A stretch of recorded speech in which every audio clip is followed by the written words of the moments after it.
That paint is different from that paint is different from that paint is different from paint back there is different from paint on the top. Yeah, there's 4 different kinds of paint on this car.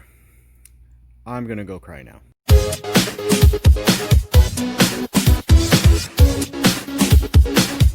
So this not really an inspection video per se. This is just something I can walk through and kind of maybe a teachable moment if there ever is one around here. For all intents and purposes, this car is finished. Roughly 34 hours of labor total into a 2-step paint correction that should not have taken anywhere near that long. But what happens is, oh sorry, and the car has 3,000 miles on it. It's pretty much brand new. We were just waiting on the appointment to come up here so the customer can get the car in here. So what happens when the car is being built at the factory? It goes through QC, or it gets built, it gets painted. It goes through quality control. That quality control isn't always the greatest. So whenever they do that, sometimes they'll find issues with the paint, and the car will go back to the paint booth. A panel or two will get repainted at some point, and the car will get put onto, it'll finish getting built. They'll put it onto the trailer and deliver it to the yard, and then it goes from the yard to not on the trailer, it goes on a train. It'll get delivered to the yard. It goes from the yard to whatever dealership is its final destination. Now, in all those steps, the car is usually just painted one time. But according to my friends and my learning from Rupes, the people that make my wonderful polishers,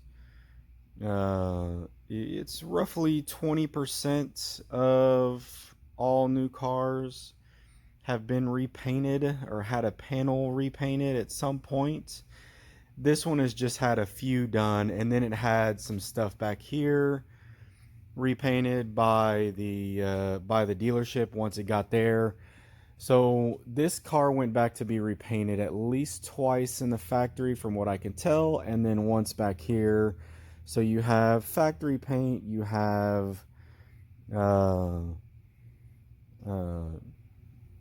couple types of factory paint. It's all one color. It all relatively matches. The paint on the front and the rear bumpers is completely different from the rest of the car.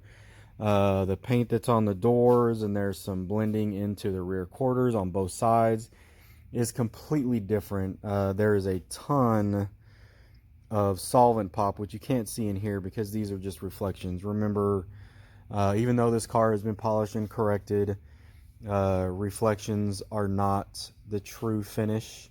It looks great, it looks awesome, but when you dig deep into it and you put a light on it or whatever you want to do to it, sometimes they can fall apart. Most of the time they do fall apart if they have not been corrected and polished.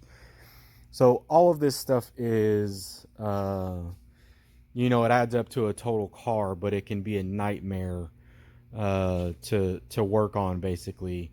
Luckily, I enjoy doing what I do, so it wasn't really that bad for me. Getting a brand new car from a dealership, you really don't have much of a chance of getting something that's undamaged, and that's sad. A lot of these cars have lots of marring and lots of scratches and lots of issues directly from the factory. You'll find that even in some of the higher end cars, Italian supercars,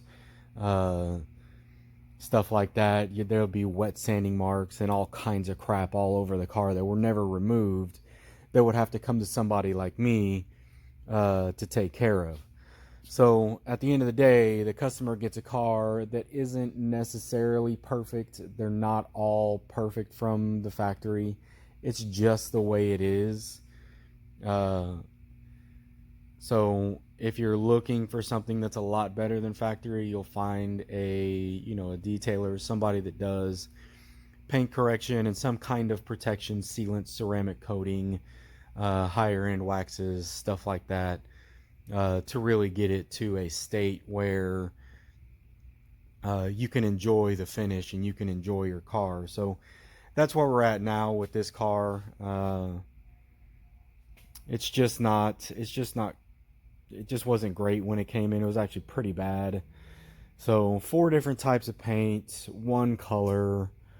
Yeah, that's pretty much it. I'm gonna go sit in a corner and rock myself back and forth until I fall asleep. Junction Auto out.